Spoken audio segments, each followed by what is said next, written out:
आज सुबह सुबह दूध और बिस्कुट खाने के बाद मैं अपनी ट्रक वाली साइड पे जा रहा था। डिलीवरी के लिए आज काफी सारे ऑर्डर्स आ गए थे, तो एक बार सारे ट्रक्स का इंस्पेक्शन करके आना मेरे लिए बहुत जरूरी था। मैं काफी तेज रफ्तार से अपनी बाइक को भगाते हुए साइड की तरफ जा रहा था, लेकिन मुझे इस बात का अंदाजा नहीं था कि मेरे ऊपर किसी ने नजर रखा हुआ है। जब मैं बस स्टैंड की तरफ से जा रहा था, इतने में पीछे से तेज रफ्तार स्कॉर्पियो मुझे हॉर्न मारते हुए मेरे बाजू में आ गई। उसे साइड देने के लिए मैं बाजू में हट गया, पर वो स्कॉर्पियो वाला लगातार हॉर्न बजाया जा रहा था और ऐसा करते करते स्कॉर्पियो वाले ने अपनी गाड़ी को फट से मेरे सामने घुमा दिया। ये देखते से फटक से मैंने अपनी बाइक के ब्रेक लगा दिए, लेकिन तब तक बहुत देर हो चुकी थी। मेरी स्प्लेंडर स्कॉर्पियो से जा टकराती है और मैं लगभग 3 सेकंड के लिए हवा में था। इम्पैक्ट काफी ज्यादा भयंकर था और उसके बाद मैं सीधा नीचे आ गिरता हूँ। वो तो शुक्र था कि मैंने हेलमेट पहन रखा था, इसलिए मुझे ज्यादा चोट नहीं आती और मैं उठ जाता हूँ, लेकिन छोटे मोटे खरोंच मेरे चेहरे पे जरूर आ जाती है। मेरा दिमाग पूरी तरीके से खराब हो गया था। मैंने अपना हेलमेट उतारा और स्कॉर्पियो वाले को बोलने लगा, अबे ओ गधे, पागल है क्या? तेरी वजह से देख मेरा क्या हाल हो गया। अब तू भरेगा क्या मेरे बाइक के पैसे? चल बाहर निकल। मेरे इतना बोलते ही गाड़ी से 2 लोग उतरते और ये कोई और नहीं बल्कि मावेश के गुंडे थे और वो मुझे बोलने लगते, क्यों रे, तुझे कितनी बार बोला है कि बॉस का फोन कभी भी इग्नोर मत करना। मावेश, द बॉस ने तेरे को याद किया है, चुपचाप से हमारे साथ चल। इन दोनों को देख के मैं समझ गया था कि मावेश फिर से अपना कोई ना कोई काम मुझसे करवाना चाहता है। चल चुपचाप गाड़ी में बैठ जा, वरना उसके बाद तू जानता है क्या होगा। मावेश की गुलामी करते करते मैं थक गया था, इसलिए मैंने पक्का फैसला कर लिया था कि मैं इसका कोई भी काम नहीं करूंगा। और अब तो मेरे पास पैसा और पावर दोनों है, तो मैं उन दोनों को बोलता हूँ कि मैं तुम्हारा काम नहीं करूंगा और वहाँ से जाने लगता हूँ। ये देख के मावेश का पंटर मुझे रोकने की कोशिश करता है, लेकिन मैं उसे एक जोरदार किक मारता हूँ और 2-4 मुक्के मार के उसे सुला देता हूँ। पर ये देख के मावेश के दूसरे वाला पंटर को बहुत गुस्सा आ जाता है और वो एकदम मुझसे लड़ाई के लिए भिड़ जाता है। मावेश का ये पंटर भले ही दिखने में थुलथुला था, लेकिन मुझे बहुत तगड़ी फाइट दे रहा था। तेरी तो साले कुत्ता, तेरी तो हट साले, बाप रे कुत्ते। इस तुलतुले से फाइट करके मुझे टाइम वेस्ट नहीं करना था, तो मैंने फटक से भागते हुए एक्सपीआर दे दी और इसके बाद मावेश के उस पंटर का तो बुरा हाल हो गया था। मैंने इन दोनों को अच्छे से अब ठिकाने लगा दिया था और ये लोग मुझसे पंगा लेने से पहले 100 बार सोचेंगे। उस मावेश ने मुझे अंडर एस्टिमेट कर लिया था, लेकिन 5 महीने जिम जाके मैंने बॉडी यूं ही नहीं बनाई थी। अरे बाप रे, तू रोमन रिंग्स की औलाद है क्या?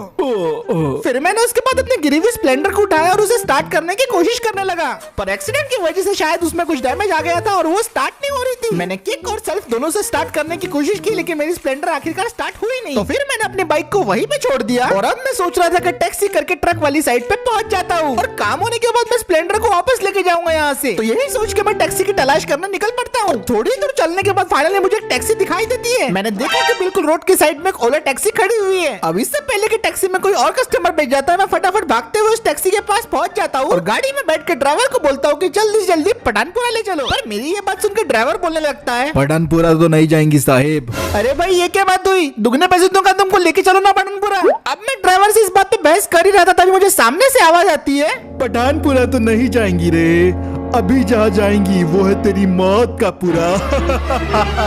और ये आवाज सुन के मैं हैरान हो गया था। उस टैक्सी के अंदर ऑलरेडी मावेश बैठा हुआ था। मुझे समझ में नहीं आ रहा था मैं क्या करूं और देखते ही देखते मावेश के दोनों पंटर मेरे बाजू में आके बैठ जाते हैं। अरे साला गाड़ी निकालो रे। और फिर उसके बाद ये लोग मुझे लेके वहाँ से निकल जाते हैं। ये लोग मुझे कहाँ लेके जा रहे थे मुझे इस बात का कुछ भी अंदाजा नहीं था और मावेश ने मेरे ऊपर गन तान दी थी और मुझे बोल रहा था, आजकल तू बहुत ज्यादा बागी बन गया है रे, चुपचाप से जो बोलता हूँ वो कर, वरना तू और तेरे दोनों बिजनेस में खत्म कर दूंगा रे, सब पता है रे मुझे। अब मेरे पास कोई चारा नहीं था अपने बिजनेस को बचाने के लिए, तो मैं इसकी बात मान लेता हूँ। और फिर मावेश मुझे अपना प्लान बताने लगता है और पूरा प्लान मुझे रास्ते में समझाने के बाद वो मुझे अपने घर छोड़ देता है। मावेश का इस बार का प्लान कुछ ज्यादा ही भयंकर था। वो चाहता था कि मैं इस बार मिलिट्री बेस से उसके लिए एक टैंक चुराऊं, जो कि अभी तक का मेरे लिए सबसे भयंकर काम था। मैंने बैंक रॉबरी की, रैम चैलेंज किए, मुर्दों की नगरी में गया, पर अभी तो मुझे सीधा मिलिट्री बेस से टैंक चुराना है। मैं काफी डर रहा था, लेकिन मैं पीछे नहीं हट सकता था, क्योंकि अगर मैं मावेश की बात नहीं मानता तो वो मेरे बिजनेस बर्बाद कर देता। अब क्योंकि मुझे इस काम को करना ही था, तो मैं रात भर बैठ के प्लान बनाता हूँ और अगली सुबह मैं अपने 2 भरोसेमंद दोस्तों को बुला लेता हूँ। एक था मेरा कैंपर वाला दोस्त और एक था मेरा हैकर दोस्त, और यही दोनों वो बंदे हैं जो मेरा इस काम में साथ दे सकते हैं। आते बराबर ही वो लोग मुझसे बोलने लगते हैं, भाई इतने सुबह सुबह कैसे याद कर लिया? नाश्ते के लिए तो तूने बुलाया नहीं होगा। तो सही सी बता बात क्या है। मैं उन दोनों को अपनी सारी सिचुएशन एक्सप्लेन कर देता हूँ और बोलता हूँ कि अपने को मिलिट्री बेस में जाके टैंक चुराना है। और इतना सुनते ही मेरा हैकर दोस्त बोलने लगता है, अबे तू पागल वागल है क्या, मिलिट्री बेस से टैंक चुराएगा?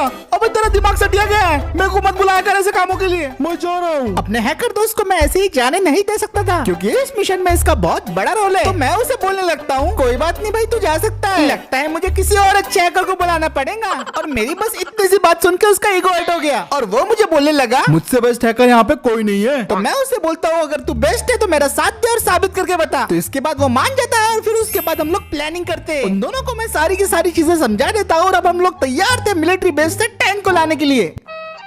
अब अगले दिन सुबह से ही हमारा प्लान शुरू हो गया था और मैं मास्क पहन के आ गया था अपने शहर के फायर स्टेशन की तरफ। हमारे प्लान को अंजाम देने के लिए सबसे पहले तो मुझे यहाँ पे फायर फाइटर की ट्रक चुराना था, पर वो लोग बिल्कुल वहीं पे खड़े हुए थे और दिन दहाड़े चोरी करना आसान नहीं होगा। पर ट्रक को यहाँ से चुराने के लिए मेरे पास एक प्लान था। मैं अपने साथ लेके आया था एक टॉय गन जो बिल्कुल रियल जैसी दिखती थी और उस टॉय गन को लेके मैं सीधा भागते हुए पहुंच गया उन फायर फाइटर्स के पास। और इससे पहले कि वो कुछ समझ पाते मैंने सीधा उनके ऊपर गन तान दी और मैं उन दोनों को बोला, कोई भी अपनी जगह से नहीं हिलेगा, अब चलो जल्दी से साइड में मुर्गा बन जाओ। अरे भाई तू पागल वागल है क्या? अरे देखो बाबूराव ऐसा नहीं करते, ऐसा नहीं करना। चुपचाप मुर्गा बनो वरना तुम्हारे अंदर सारी गोलियां उतार दूंगा। चुपचाप मुर्गा बनो। थोड़ा चिल्ला के बोलने पे दोनों भाई बात मान जाते हैं, रोड के साइड में मुर्गा बन जाते हैं। अरे बाबा गोली मत चलाना, बाबा गोली मत चलाना।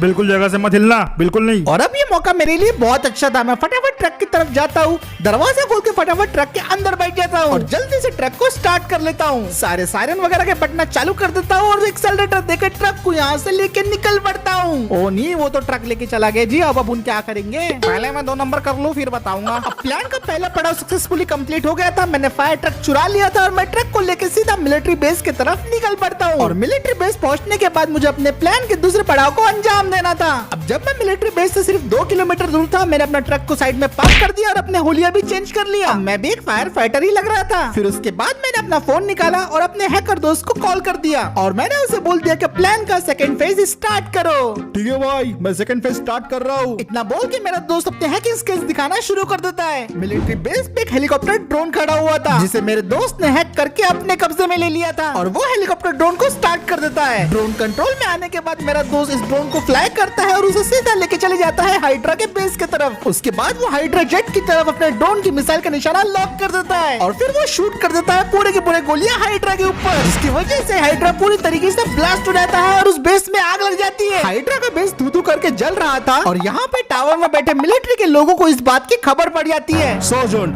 हाइड्रा के बेस में आग लग गई है। हाँ मैंने देखा। हेलो फायर ब्रिगेड, जल्दी से पहुंचो, यहाँ पे आग लग गई है। अब thanks to my hacker friend ये वाला कॉल भी मेरे पास ही आता है और इसी बात का तो मुझे इंतजार था। अब मैं फटाक से अपना ट्रक स्टार्ट करता हूँ और मिलिट्री बेस की तरफ निकल पड़ता हूँ। हमारा पूरा प्लान अब सक्सेसफुल होते हुए दिखाई दे रहा था। मिलिट्री बेस में घुसने का ही सबसे बढ़िया तरीका था। ड्रोन को हैक करके हमने हाइड्रा के बेस में आग लगा दी और क्योंकि हम फायर फाइटर्स थे हमें कोई नहीं रोकने वाला था। सिर्फ 5 मिनट की ड्राइव करने के बाद मैं पहुंच जाता हूँ मिलिट्री बेस में और उसके बाद मैं हाइड्रा के शेल्टर में पहुंच जाता हूँ जहाँ पे काफी ज्यादा आग लगी हुई थी। तो मैं फटाफट उस आग पे पानी डालना शुरू कर देता हूँ और देखते ही देखते बेस पे जितनी भी आग लगी हुई थी वो बुझ जाती है और अब मैं सक्सेसफुली मिलिट्री बेस के अंदर आ चुका था, वो भी बिना किसी की शक की नजरों में आए हुए। अब वहाँ पे आर्मी के ऑफिसर्स आ गए थे और हाइड्रा की जांच कर रहे थे कि आग वगैरह लगी कैसे और ये मेरे लिए सही मौका था अपने मेन काम को अंजाम देने के लिए। मैं अपने दोस्तों को फोन करके बोल देता हूँ कि मैं मिलिट्री बेस के अंदर हूँ, मैं टैंक को चुराने जा रहा हूँ। अब सबसे पहले तो मैं आजू बाजू का जायजा लेता हूँ और जब मुझे कोई दिखाई नहीं देता तो मैं भागना शुरू कर देता हूँ। अब मुझे जल्दी से जल्दी उस शेल्टर को ढूंढना है जहाँ पे टैंक्स रखे हुए होते हैं और माविश के हिसाब से मुझे ग्रे सैंड कलर का टैंक चुराना था। और पूरे बेस में काफी देर तक ढूंढने के बाद फाइनली मैं टैंक के शेल्टर में पहुंच जाता हूँ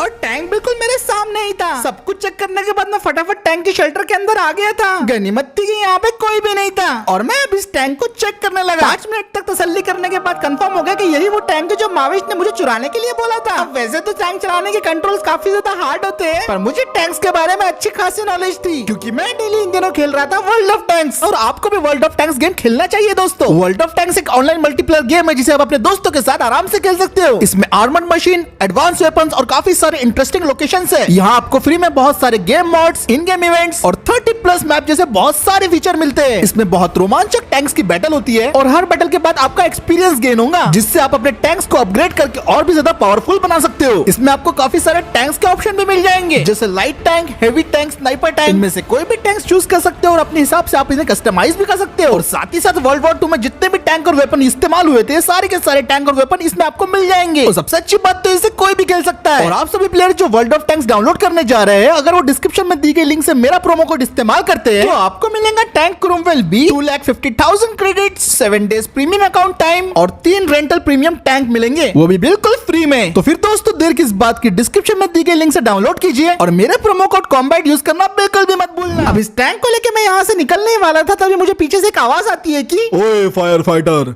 यहाँ पे क्या कर रहे हो? और जैसे ही मैं पीछे मुड़ के देखता हूँ मुझे पता चलता है कि 2 आर्मी के सोल्जर्स मुझे घूरे जा रहे हैं और मुझसे बोलने लगते हैं, ए फायर फाइटर, तुम यहाँ पे क्या कर रहे हो? तुम जानते हो ये एरिया रिस्ट्रिक्टेड है, अपनी आईडी दिखाओ, मुझे इसमें कुछ गड़बड़ लगती है। अपने हाथ ऊपर कर। अब इनकी बात मानते हुए मैं अपने हाथ ऊपर करता हूँ, जमीन के बल बैठ जाता हूँ। मेरे ख्याल से ये कोई आतंकवादी है, इसकी आईडी चेक करो। ओके, मैं अभी चेक करता हूँ। अगर ये लोग मुझे पकड़ लेते तो मेरी असलियत सामने आ जाती, जो कि मैं बिल्कुल भी होने नहीं दे सकता था। मैं फट से अपनी जगह से उठता हूँ और उस बंदे को जोर की लात मार देता हूँ और वो ऑफिसर बेहोश हो जाता है। बैकअप, ये क्या कर रहा है? इससे पहले कि वो कुछ बोल पाता मैं उसे पकड़ लेता हूँ और उसकी हड्डियां चटका देता हूँ, जिससे वो भी बेहोश हो गया था और मैं उसे एक स्लैम दे देता हूँ। फाइनली मैंने इन दोनों ऑफिसर्स को ठिकाने लगा दिया था, लेकिन इससे पहले कि यहाँ पे कोई और आ जाए मुझे फटाफट अब टैंक को लेके यहाँ से निकलना है। मैं अपना फोन उठाता हूँ और अपने दोस्त को कॉल कर देता हूँ और मैं ये बोल देता हूँ उसे कि भाई तू तैयार रहे, मैं टैंक लेके आ रहा हूँ। फिर उसके बाद मैं टैंक के अंदर बैठ जाता हूँ और वर्ल्ड ऑफ टैंक्स खेलने की वजह से कंट्रोल्स तो मुझे आते ही है, तो मैं टैंक को स्टार्ट करता हूँ और उसे मैं बाहर ले आता हूँ। अब टैंक को बेस से बाहर निकालना था, लेकिन मिलिट्री वाले तो इसे बाहर ले जाने नहीं देंगे हमें, पर इसका सोल्यूशन भी मैंने सोच रखा था। मेरा दोस्त एक कार्गो बम हेलीकॉप्टर लेके आ रहा था और इसी के जरिए हम टैंक को यहाँ से लेके जाने वाले थे। मेरे दोस्त ने हेलीकॉप्टर का हुक टैंक में अटकाया और उसके बाद हम एयरलिफ्ट करके टैंक को हेलीकॉप्टर से ले जाने लगे, पर एक दिक्कत हो गई थी, टैंक हमारी एक्सपेक्टेशन से भी ज्यादा भारी हो गया था और हवाएं भी काफी ज्यादा चल रही थी। मैं बुरी तरीके से डर रहा था क्योंकि टैंक हवा में इधर से उधर हिल रहा था। मेरा दोस्त पूरी तरीके से कोशिश कर रहा था कि वो कार्गो को संभाल ले और काफी कोशिश करने के बाद फाइनली वो कार्गो को संभाल लेता है और हम अपना हेलीकॉप्टर लेके टैंक को वहाँ से निकल पड़ते हैं। और अब हम सीधे जा रहे थे मावेश के पास इस टैंक को डिलीवर करने के लिए।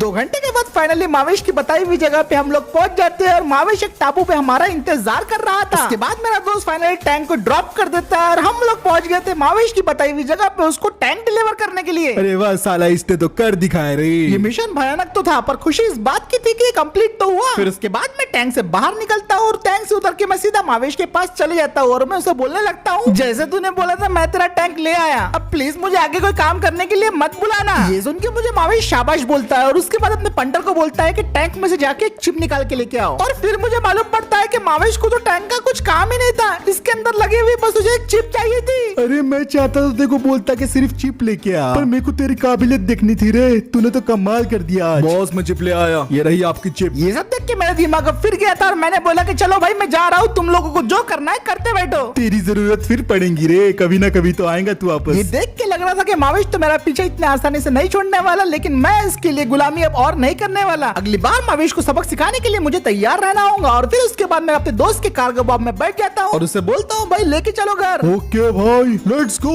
और इसी के साथ हम आज का वीडियो यहीं पे खत्म करते हैं। अगर आपको आज का ये वीडियो पसंद आया तो वीडियो पे एक लाइक कर दो, शेयर कर दो। चैनल को दोस्तों पहली बार देख रहे हैं तो सब्सक्राइब करना बिल्कुल भी मत भूलना। और 10,000 लाइक्स का टारगेट रखते हैं अपन, जल्दी से नेक्स्ट वीडियो आ जाएगा और मैं मिलता हूँ आपसे अगले वीडियो में।